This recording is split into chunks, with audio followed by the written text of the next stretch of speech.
जो लेक्चर है बच्चा आज हमारे पास अगेन यह हमारे पास इलेक्ट्रोस्टैटिक से रिलेटेड है।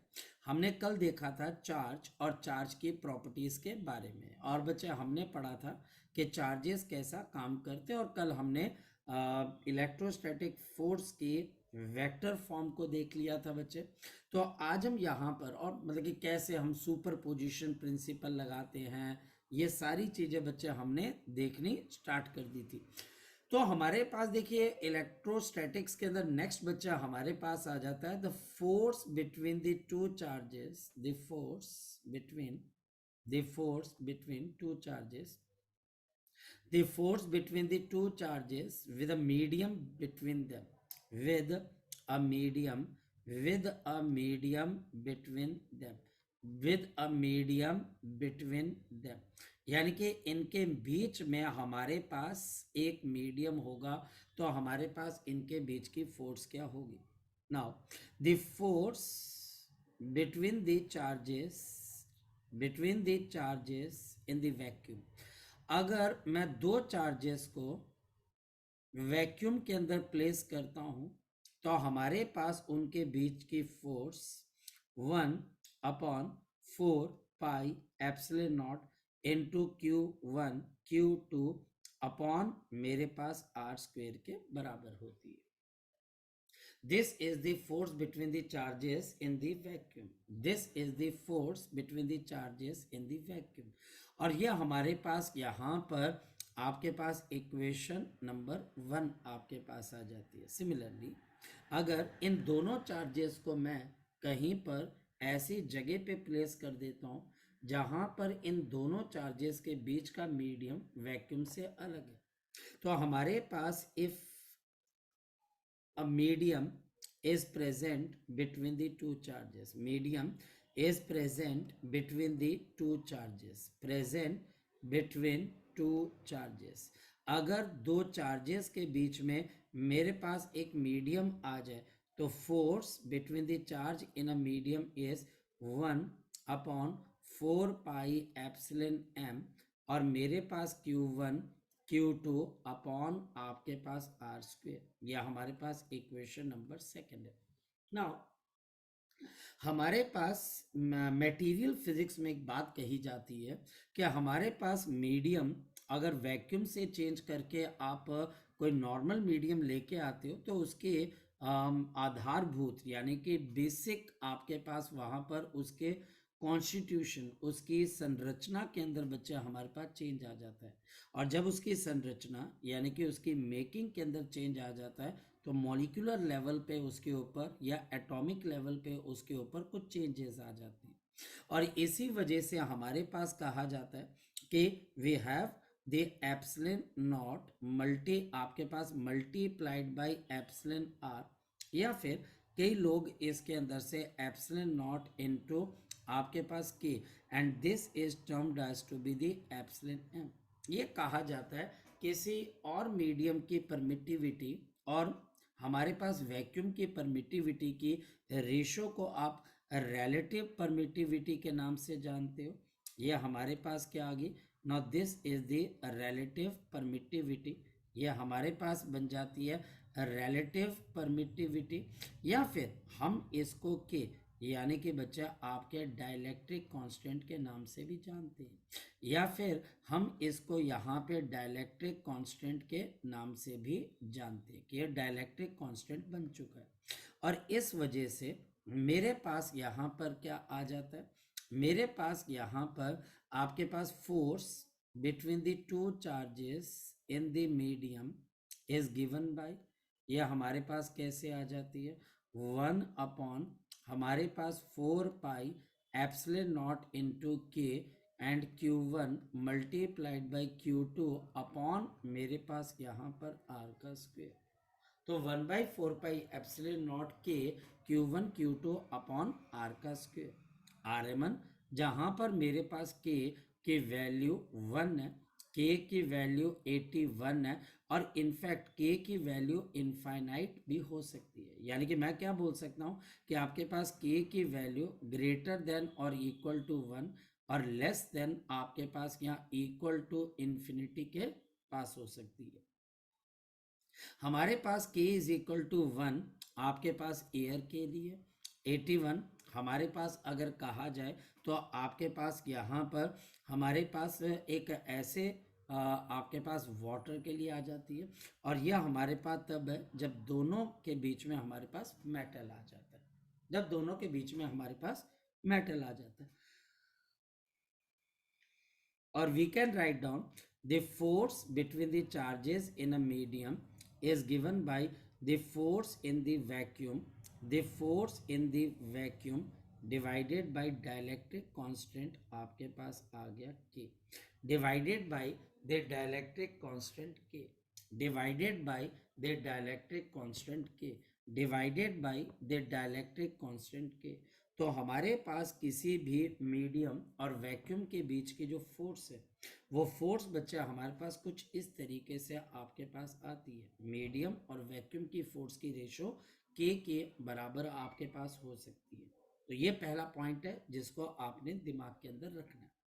नेक्स्ट वन, तो हमारे पास क्यों ना टीचर आपको यहाँ पर एक क्वेश्चन पूछे, और क्वेश्चन आपके पास कुछ इस तरीके से है कि मेरे पास यहाँ पर दो चार्जेस हैं, मेरी बात को ध्यान से समझना, और इन दोनों चार्जेस की वैल्यू Q1 और अब आपके पास Q2 है, इनके बीच में वैक्यूम है और डिस्टेंस इन दोनों के बीच का हमारे पास R के बराबर है, और इन दोनों के बीच की फोर्स है F is equal to 1 upon 4 pi epsilon not into Q1 Q2 upon R का स्क्वायर।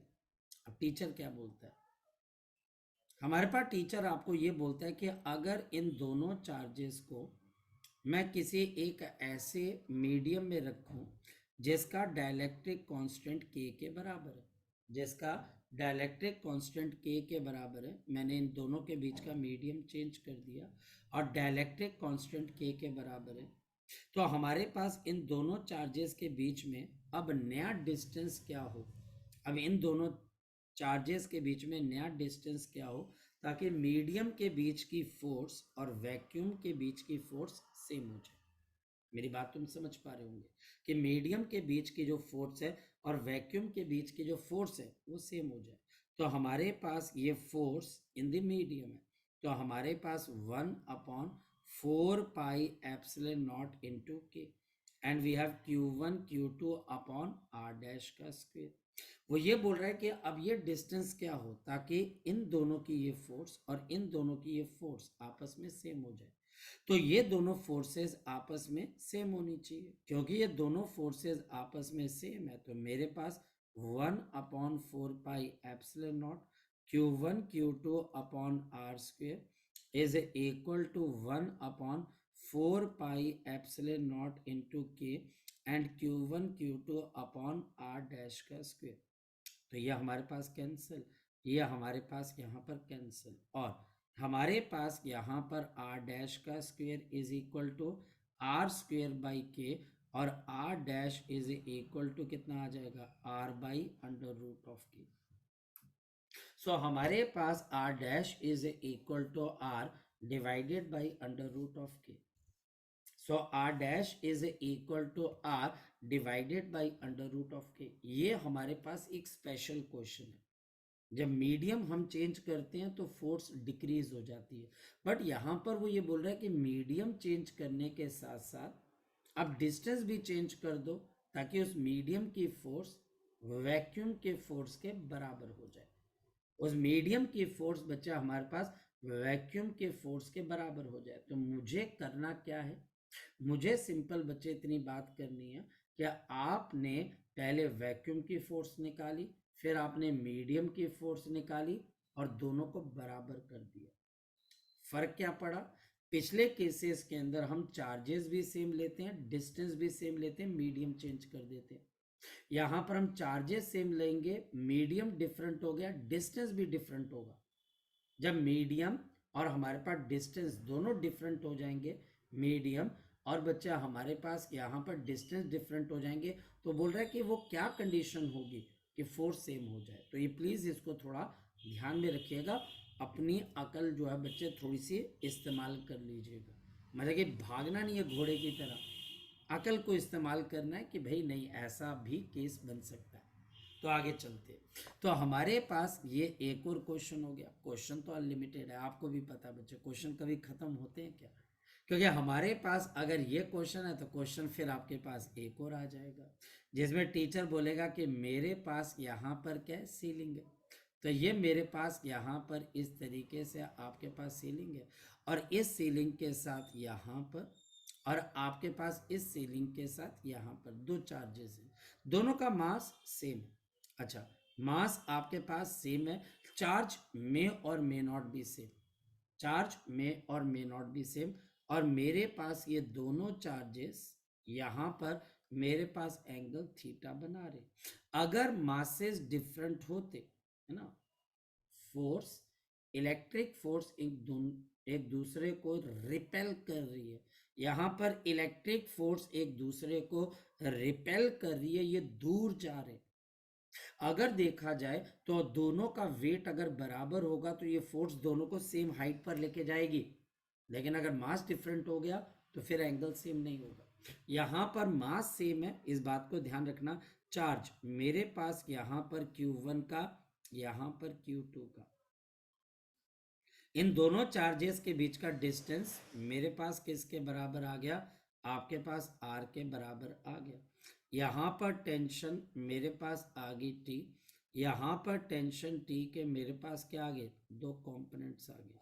ये एंगल थीटा, तो ये बच्चा हमारे पास थीटा है, this is T cos theta and this is T sine of theta. नीचे बच्चा हमारे पास इसका mg, और आपके पास इलेक्ट्रोस्टैटिक फोर्स, यह हमारे पास क्या आ गया, F। ये बच्चा हमारे पास इलेक्ट्रोस्टैटिक फोर्स आ गई F। अगर हम यहां पर देखें बच्चे, वेट अगर दोनों का सेम है तो एंगल सेम होगा। मैं फिर आपको बोल दूं, सर अगर चार्ज डिफरेंट होंगे तो कोई दिक्कत नहीं, चार्ज के सेम होने ना होने से कोई दिक्कत नहीं है, मास सेम होना चाहिए तो एंगल सेम होगा। तो हमारे पास अब यहां पर मेरे पास क्या आ गया, आपके टी साइन थीटा किसके बराबर है, फोर्स एफ के बराबर है। टी कॉस थीटा आपके पास किसके बराबर है, एम जी के बराबर। बस अब आपके पास टेंजेंट ऑफ थीटा किसके बराबर आ जाएगा, this is 1/4 pi epsilon not Q1 into Q2 upon R² into mg। इसको थोड़ा दिमाग में रखना है, मतलब कि मैं बार बार बच्चों को, शायद आपको याद भी हो, जब हमने ये कोर्स स्टार्ट किया था तो मैंने बार बार आपको एक बात बोली थी कि हमको इस पॉइंट पर थोड़ा ध्यान देना है कि tangent of theta is equal to F upon M G, tangent of theta is equal to F upon M G, tangent of theta is equal to F upon M G. ये बात हमेशा याद रखना, और ऐसी प्रॉब्लम में तो हमेशा इस चीज को टीचर यूज करेगा। मैं फिर आपको बोल दूं, ऐसी प्रॉब्लम में टीचर जब क्वेश्चन पूछेगा तो tangent of theta is equal to F upon, बच्चे हमारे पास यहां पर क्या आ गया, M G. So tangent of theta मेरे पास यहां पर क्या आ जाएगा, F upon M G, F upon M G, F upon M G. चलो अब चलते हैं आगे।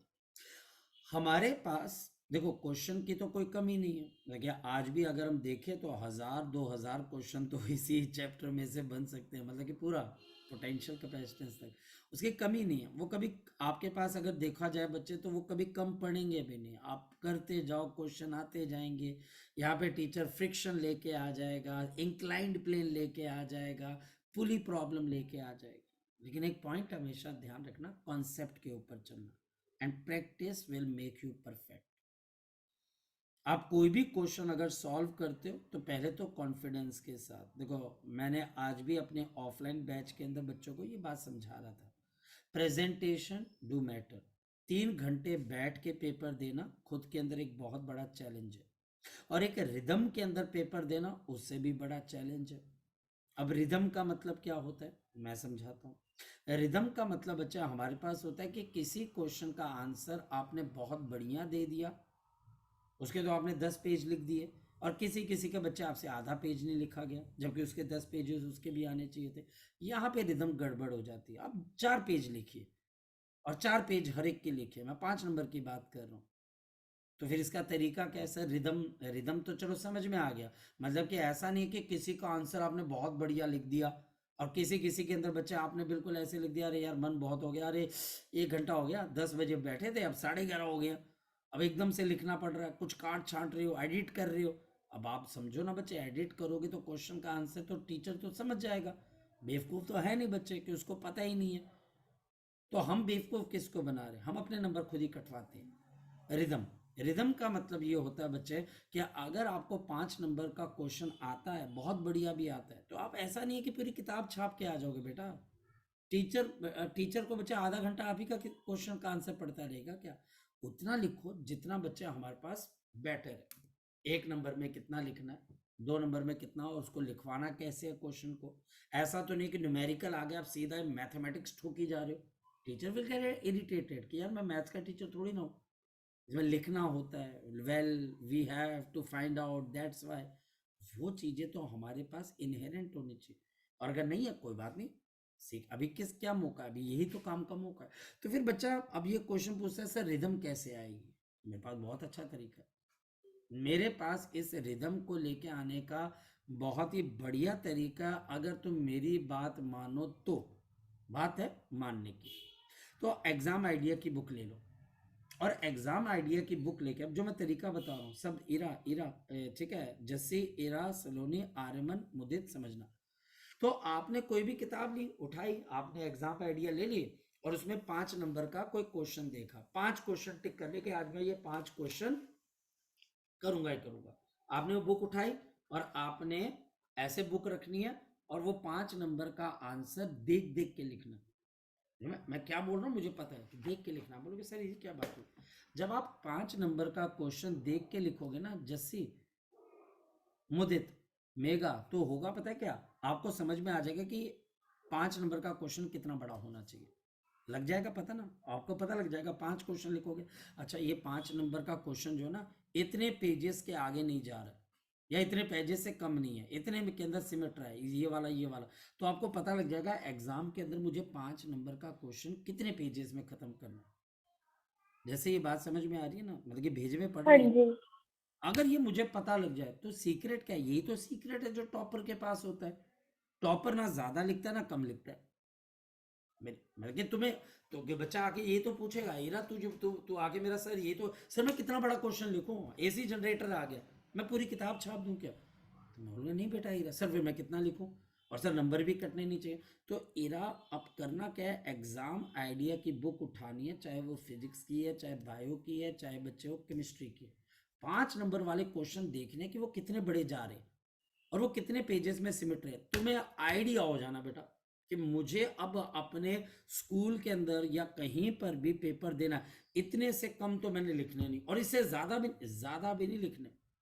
आधा, चलो आधा पेज ज्यादा लिख दिया, तो जैसे ही ये तुम्हारे भेजे में बात पड़ी ना बेटा, तो तुम्हारा तो एक तो 5 नंबर वाला मामला सेट हो जाएगा। और ये 5 5 नंबर वाले मैं बहुत दिनों से कह रहा हूँ बेटा, अपने 5 5 नंबर वाले तैयार करो, तैयार करो। ये कहानी मैंने आज ऑफलाइन के बैचेज में ये समझाई, तुमको भी ये बात समझा रहा हूँ। अब इसमें अगर कोई तुम्हें लगती है कि कोई प्लस माइनस है सर, हम ऐसा सोच रहे हैं, देन आप मुझसे पूछ सकते हो, बट मुझे लगता है कि ये बेटर है, ये टेक्निक बेटर नहीं लगती तुम्हें कि यार पहले देख के लिखो आंसर, कोई फर्क नहीं पड़ता यार, पहले बैठो तो सही। और फिर नेक्स्ट हफ्ते से आपकी प्रैक्टिस क्या होगी पता है, 3 घंटे लगातार बैठने की। उसके बाद ये नहीं कि मैंने 1 घंटा बैठ लिया उसके ऐसे ऐसे होने लगे, नहीं। एक सबसे बड़ी बात, 3 घंटे बैठ के पढ़ना लगातार, हिलना नहीं, ना पानी पीना, ना बच्चे तुम्हें बाथरूम जाना है, ना रसोई में जाना है, घर में कोई मेहमान आ जाए तुमने बाहर नहीं भागना। घर वालों को स्ट्रिक्टली कह दो कि भैया मैं 3 घंटे के लिए बैठ के पढ़ने लगा हूँ या पढ़ने लगी हूँ, मैंने 12 बजे बैठना है, और मैंने 3 बजे उठना है। 3 5 पे उठ जाऊंगा मैं, लेकिन मैंने इतने टाइम पे ही उठना है। मेरी बात समझ गए? तो 3 घंटे बैठने की आदत डालो अब, अगले हफ्ते से। मैं अभी एक ये नहीं प्रैक्टिकल के भी बोल दो, ये एक हफ्ते में आदत डालो। और दूसरी बात है बच्चे, हमारे पास अब जो है ना बच्चे, किसी कठोर जगह पे बैठ के पढ़ने की आदत डालो, क्योंकि तो एग्जाम में कैसी सीट मिलेगी, क्या तुम्हारे बेड जाएगा तुम्हारा? अगर बेड नहीं जाएगा ना तो कहीं पे बैठने की प्रैक्टिस करो। ये 2 काम अगले हफ्ते के लिए, फिलहाल के लिए एग्जाम आइडिया में से 5 5 नंबर। तो मेरी बात मानोगे तो बेटा देखो फायदा है, और नहीं तो जब तुम मेरी उम्र में आओगे तो जो आज मैं आपको बता रहा हूँ ना, वो आप छोटे बच्चों को बता रहे होंगे। और ये बात सच है, अरे हमें किसी टीचर ने बोला था। और सक्सेस सही है बच्चे, अगर अभी तक आपके उतने नंबर नहीं आ रहे जितने आप सोच रहे थे तो मेरी बात मान लो एक बारी, है ना। तो अगले हफ्ते में हम अपनी, इस वक्त हम अपने माइंड को ट्रेन करेंगे। इस हफ्ते हम अपने माइंड की ट्रेनिंग करेंगे, नेक्स्ट हफ्ते अपनी बॉडी की ट्रेनिंग करेंगे कि हमारी बॉडी उसको झेल जाए। 3 घंटे का झेलना बहुत मुश्किल है बच्चे। पानी का इनटेक, सब कुछ, बॉडी की क्लॉक बिल्कुल कि आपका पेपर 10:30 बजे से लेके 12:30 1:30 बजे तक होगा, उसमें कोई बच्चा अपने घर पे नहीं सोएगा, कोई बच्चा नहीं सोएगा। अगर सो गया तो काम खराब। नेक्स्ट टाइम हम अपनी बॉडी के ऊपर काम करेंगे, अभी आप अपने माइंड पे काम करेंगे। चलो आगे चलते हैं। सो बच्चे हमारे पास यहाँ पर फोर्सेस से रिलेटेड बहुत सारी चीजें हो सकती हैं। अब कल इसका टेस्ट है बच्चे, इलेक्ट्रिक चार्जेस का, ठीक, कल मैं इसका छोटा सा टेस्ट बना दूंगा, तो टेस्ट आपने देना। तो हमारे पास बच्चे, अब नेक्स्ट पॉइंट बच्चे हमारे पास क्या आ जाता है, अगर बात की जाए तो हमारे पास नेक्स्ट पॉइंट आपके पास आ जाता है, we have the concept of the electric. आपके पास द इलेक्ट्रिक, आपके पास यहाँ पर field, the electric field around the charge configuration, the electric field around the charge configuration, the electric field around the charged configuration, the electric field around the charge configuration। हमको charge configuration के आसपास क्या निकालनी है, electric field. So what is the electric field? So electric field हमारे पास एक deformed space है। मेरे पास ये आपके पास एक चार्ज कॉन्फ़िगरेशन है जिसमें बहुत सारे आपके पास पॉजिटिव चार्ज प्रेजेंट है। तो बच्चा हमारे पास यहाँ पर बहुत सारे आपके पास पॉजिटिव चार्ज आपके पास यहाँ पर प्रेजेंट है, और इसके आसपास अगर मेरे पास कहीं पर भी कोई पॉजिटिव चार्ज है तो वो पॉजिटिव चार्ज को ये चार्ज कॉन्फ़िगरेशन क्या करती है बच्चे, हमारे पास ये इसके ऊपर एक फोर्स लगाती है। ये बच्चा हमारे पास एक फोर्स लगाती है, और हम यहाँ पर क्या बोलते हैं, ये चार्ज आपके पास इस चार्ज की इलेक्ट्रिक फील्ड में प्रेजेंट है।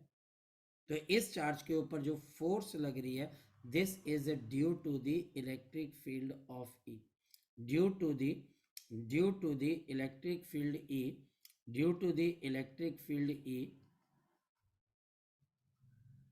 इलेक्ट्रिक फील्ड आपके पास E of the charge capital Q, of the charge बच्चे हमारे पास प्लस ऑफ क्यू, यानी कि हमारे पास यहाँ पर जो प्लस क्यू का चार्ज प्रेजेंट है, तो आपके पास ये प्लस क्यू के चार्ज की वजह से, इस प्लस क्यू के चार्ज की वजह से हमारे पास क्यू चार्ज पे फोर्स लगी। पर कैसे?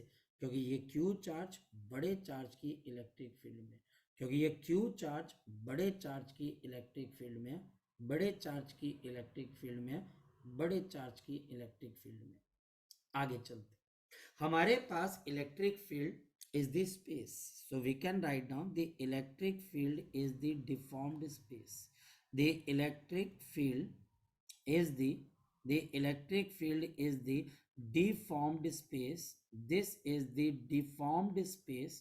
यह बच्चा हमारे पास डिफॉर्म्ड स्पेस है around charge configuration, around the charged configuration, around the charged configuration where other charges, charged configuration where other charges, where the other charges, जहाँ पर जो other charges हैं, experience, ये बच्चा हमारे पास experience करते हैं बच्चे, experience the, where the other charges experience the electric force, जहाँ पर बच्चे दूसरे चार्जेस इलेक्ट्रिक फोर्स को एक्सपीरियंस करते हैं। सो this is the deformed space. पर मैं इसको निकालूं कैसे? बड़ी सिंपल सी बात है। सो हमारे पास किसी भी चार्ज की इलेक्ट्रिक फील्ड को निकालने का तरीका क्या है? So we can write down electric field intensity, electric field intensity, electric field intensity, this is the ratio of the force experienced per unit positive test charge। हमारे पास अगर किसी भी पॉइंट के ऊपर मुझे इलेक्ट्रिक फील्ड निकालनी है तो वहां पर मैं एक पॉइंट चार्ज को प्लेस कर देता हूं, तो ये चार्ज अगर कोई फोर्स एक्सपीरियंस करता है अगर ये चार्ज बच्चा हमारे पास कोई फोर्स एक्सपीरियंस करता है तो हम बोलते हैं कि क्योंकि इसके ऊपर फोर्स लगी तो इसका मतलब ये इलेक्ट्रिक फील्ड के अंदर प्लेस्ड है. So this is the definition of the electric field. This is the ratio of force experienced per unit test charge. यह हमारे पास यहाँ पर एक टेस्ट चार्ज है. Now this is the point test charge. ये बच्चा हमारे पास टेस्ट चार्ज है. So electric field is the force experience per unit test charge. Per unit test charge ताकि बच्चा हमारे पास इलेक्ट्रिक फील्ड को बताया जा सके या समझाया जा सके. और इसकी यूनिट आपके पास किसके बराबर है? न्यूटन पर कूलम. न्यूटन पर कूलम. सपोज कि मुझे यहां पर किसी चार्ज कॉन्फ़िगरेशन की क्या बतानी है? Electric field. तो ये मेरे पास पॉजिटिव चार्ज है और इस पॉइंट पर इलेक्ट्रिक फील्ड बतानी है. तो मैं क्या करूंगा? इस चार्ज के पास एक पॉइंट चार्ज को प्लेस करूंगा और ये पॉइंट चार्ज एक फोर्स एक्सपीरियंस करेगा. इस चार्ज ने कितनी फोर्स एक्सपीरियंस की? Divided by Q not. ये हमारे पास पी पॉइंट के ऊपर इसकी इलेक्ट्रिक फील्ड आ जाएगी. तो हमारे पास ये इलेक्ट्रिक फील्ड आ जाएगी इस चार्ज कॉन्फ़िगरेशन की. सो हमारे पास electric field is given by the force experienced. जो बच्चा हमारे पास यहाँ पर फोर्स एक्सपीरियंस की जाती है divided by unit charge. Force experienced divided by unit charge. Divided by unit charge. उसकी यूनिट आपके पास क्या है? न्यूटन पर कूलम. हमारे को सबसे पहले तो ये पता होना चाहिए एक पॉजिटिव की वजह से इलेक्ट्रिक फील्ड कैसी होगी और एक नेगेटिव की वजह से कैसे. अगर मेरे पास यहां पर एक पॉजिटिव चार्ज है, इस पॉजिटिव चार्ज की वजह से यहां पर या फिर आपके पास यहां पर या फिर यहां पर या फिर यहां पर इलेक्ट्रिक फील्ड कहां पर होगी? तो हमारे पास इसकी वजह से इलेक्ट्रिक फील्ड यहां पर है, इलेक्ट्रिक फील्ड यहाँ पर है. आपकी इलेक्ट्रिक फील्ड रेडिली अवे होती है. आपके पास इलेक्ट्रिक फील्ड रेडिली बच्चे हमारे पास अवे हो जाती है. तो आपके पास इलेक्ट्रिक फील्ड आपके पास रेडिली क्या हो जाती है बच्चा? हमारे पास अवे. तो हमारे पास एक पॉजिटिव चार्ज के लिए बच्चा हमारे पास इलेक्ट्रिक फील्ड क्या हो जाती है? Readily away. यानी कि बच्चा हमारे पास रेडिली बच्चा आपके पास क्या हो जाती है? अवे, दूर की तरफ. और अगर मेरे पास नेगेटिव चार्ज हो तो टूवर्ड्स हो जाती है. ये थोड़ा ध्यान रखना है. नेगेटिव चार्ज इसकी वजह से इलेक्ट्रिक फील्ड कहां पर होगी? आपके पास नीचे की तरफ. आपके पास इलेक्ट्रिक फील्ड कहां की तरफ को होगी? ऊपर की तरफ. आपके पास इलेक्ट्रिक फील्ड कहां पर होगी? यहां पर. आपके लिए इलेक्ट्रिक फील्ड कहां पर होगी? इधर बच्चे. हमारे पास इलेक्ट्रिक फील्ड कहां पर होगी? इधर. आपके लिए इलेक्ट्रिक फील्ड क्या हो जाएगी? यहाँ पर. मेरी बात को आप समझ पा रहे होंगे कि ये इलेक्ट्रिक फील्ड के डायरेक्शन नेगेटिव की चार्ज की तरफ है. देखिए हर चार्ज की अपनी अपनी प्रॉपर्टी. नेगेटिव चार्ज अपनी फील्ड को अपनी तरफ डायरेक्ट करवाता है और पॉजिटिव चार्ज अपनी इलेक्ट्रिक फील्ड को अपने से दूर उसके इलेक्ट्रिक फील्ड की डायरेक्शन उससे अवे होती है. ये प्रॉपर्टी है और इसके बेसिस पे आप पॉजिटिव और नेगेटिव चार्जेस को सेपरेट भी कर सकते हो कि भैया देखो उसकी पॉजिटिव की इलेक्ट्रिक फील्ड अवे है, अच्छा नेगेटिव की इलेक्ट्रिक फील्ड क्या है बच्चे आपके पास? टूवर्ड्स है. तो आप बहुत अलग अलग तरीकों से ये बात बता सकते हो. तो एक तरफ पॉजिटिव एक तरफ नेगेटिव, एक तरफ पॉजिटिव एक तरफ नेगेटिव, दोनों की फील्ड अलग अलग है. अच्छा नेक्स्ट वन. अगर टीचर मान लिया जाए कि मुझे ये पूछे कि what is the expression for the electric field. तो अगर टीचर मुझे यहाँ पर पूछता है कि what is the expression for the field, expression for the field, expression for the field due to the आपके पास due to the point charge. अब ये इंपॉर्टेंट है. पॉइंट चार्ज, एक पॉइंट चार्ज की वजह से इलेक्ट्रिक फील्ड की एक्सप्रेशन को आप कैसे बताओगे, कैसे समझाओगे? तो बहुत इजी है. देखते कैसे. तो स्तुति हमने करना क्या है?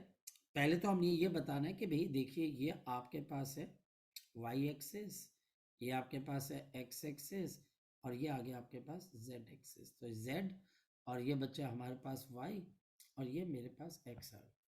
राइट.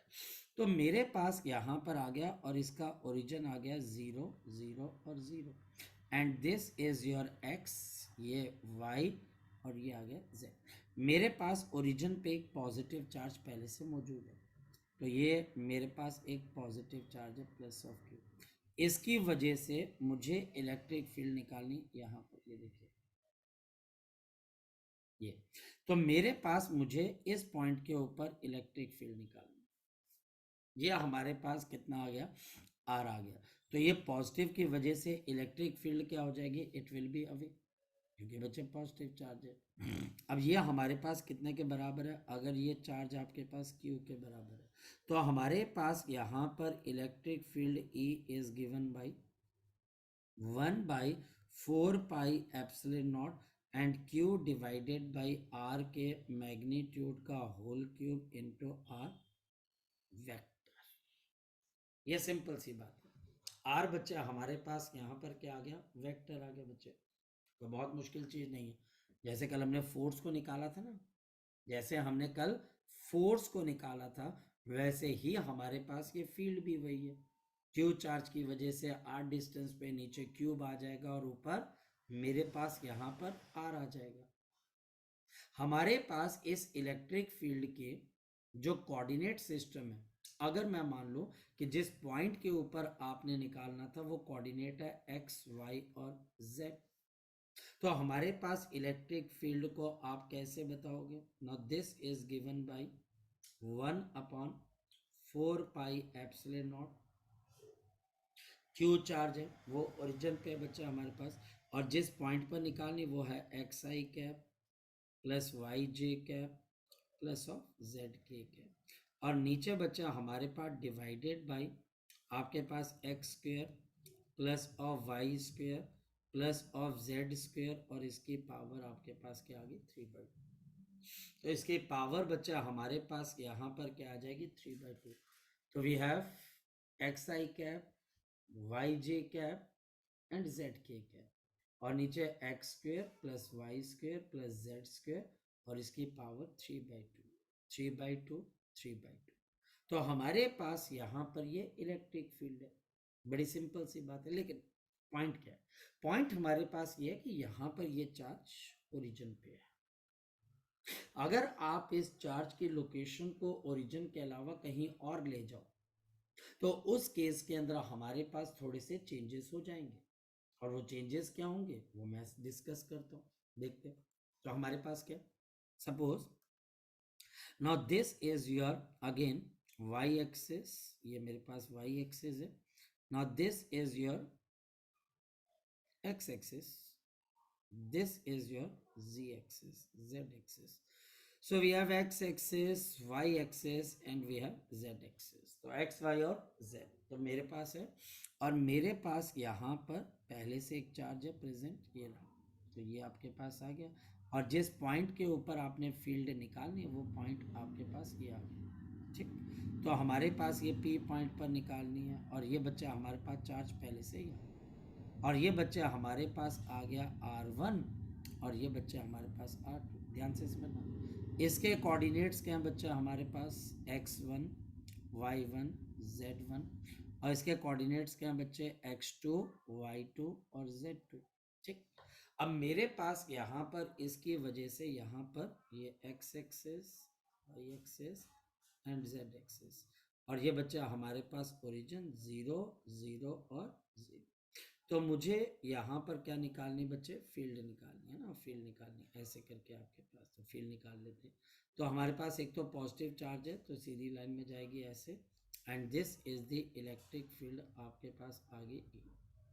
अब बच्चा हमारे पास इलेक्ट्रिक फील्ड आ गई ई, तो अब जरा चेक कर लेते हैं बच्चा हमारे पास, तो मेरे पास यहाँ पर electric field E is given bye, so this is 1/4 pi epsilon not Q into आपके पास क्या आ जाएगा x2 माइनस x1 का आई कैप। ध्यान से समझना, और माइनस क्यों, क्योंकि यहाँ से आपके पास फील्ड स्टार्ट हुई है, plus of y2 minus y1 आपके पास j cap, and plus of आपके पास क्या आ गया z2 माइनस z1 आपके पास k कैप, और नीचे लाइन खींच लेते हैं, तो नीचे हमारे पास यहाँ पे लाइन खींच लेते हैं, और अब मेरे पास यहाँ पर क्या आ जाएगा we have x2 minus x1 का square plus of y2 minus y1 का square plus of z2 minus of z1 का स्क्वायर, और इस पूरे की पावर का मेरे पास यहाँ पर क्या आ जाएगा 3/2,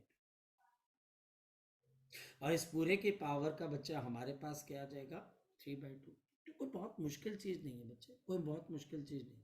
यह हमारे पास है इलेक्ट्रिक फील्ड पॉइंट चार्ज की वजह से। फिर क्वेश्चन आएगा कि भाई अगर ये नेगेटिव चार्ज होता तो फील्ड की डायरेक्शन क्या हो जाती है, ऑपोजिट हो जाती है। फिर टीचर एक क्वेश्चन पूछता है कि भाई अगर बहुत सारे चार्जेस हो जाएंगे तो प्रिंसिपल ऑफ सुपरपोजिशन। तो कुल मिलाकर देखो है क्या आपके पास, हमारे पास रटी रटाई बातें हैं, हमारे पास कुछ बेसिक से कॉन्सेप्ट है जिसके ऊपर टीचर काम करवाना चाहता है। सुपरपोजिशन प्रिंसिपल, जब बहुत सारे चार्जेस आ जाए। So next is the principle of superposition. सो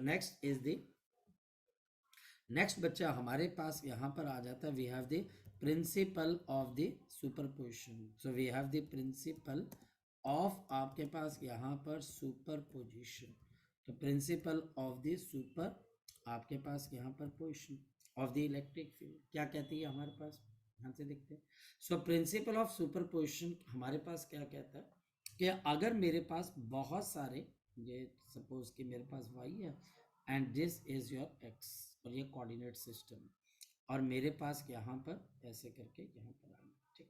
तो यहाँ पे टीचर बोलता है कि देखिए आप एक ऑब्जर्वेशन पॉइंट है यहाँ पर, है ना, this observation point is r0, है ना, ये मेरे पास एक ऑब्जर्वेशन पॉइंट है, और सिस्टम में बहुत सारे चार्जेस है, एक आपके पास 2 3 4, है ना, ऐसे बहुत सारे चार्जेस हैं।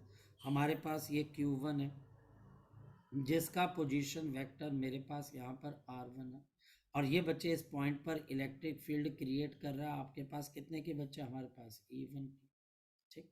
हमारे पास ये r1 है और ये बच्चा हमारे पास r0 माइनस ऑफ r1, तो हमारे पास यहाँ पर r1 0 बच्चे हमारे पास है।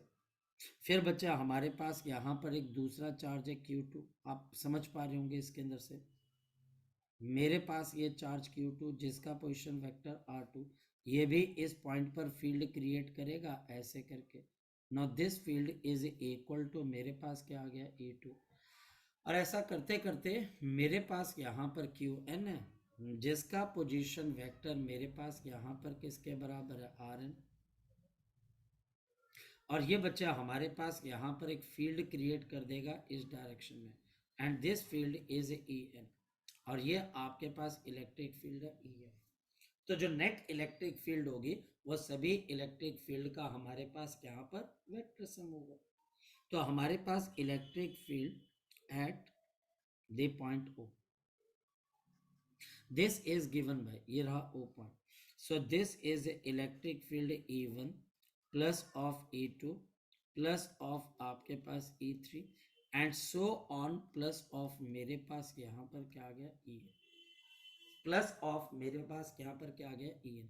तो हमारे पास इलेक्ट्रिक फील्ड O पॉइंट के बच्चे हमारे पास यहाँ पर अगर देखा जाए तो सभी इलेक्ट्रिक फील्ड का वेक्टर सम होगी, वेक्टर सम होगी, वेक्टर सम होगी, कोई दिक्कत वाली बात नहीं। Principal of superposition. हमारे पास इस पे क्वेश्चन कैसा आता है तो देखते हैं बच्चा हमारे पास इस पे क्वेश्चन कैसा आएगा।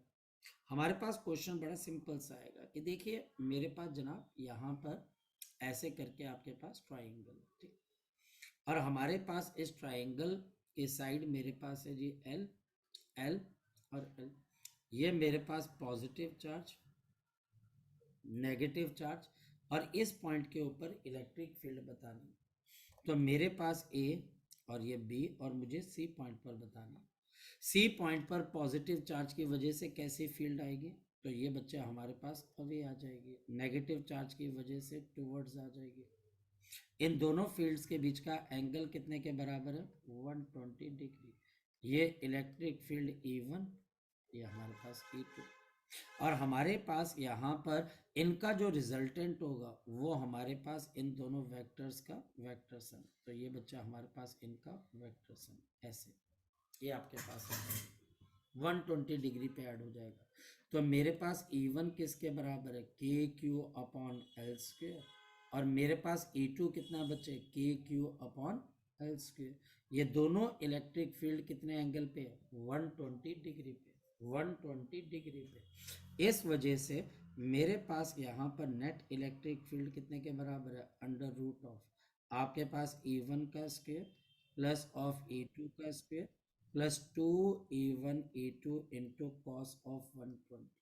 कॉस 120 कितना होता है, माइनस हाफ, तो ये कैंसिल हो जाएगा, माइनस हाफ माइनस बच जाएगा, एंड अंडर रूट ऑफ, दोनों तो बराबर है, दोनों तो बराबर है, तो मैं A1 का स्क्वायर प्लस A1 का स्क्वायर माइनस E1 का स्क्वायर, ठीक, क्योंकि दोनों बराबर है तो ये कैंसिल होकर हमारे पास आंसर E1 ही आ जाएगा, क्योंकि दोनों इलेक्ट्रिक फील्ड सेम है, क्योंकि दोनों इलेक्ट्रिक फील्ड सेम चार्ज की वजह से और L डिस्टेंस के ऊपर है।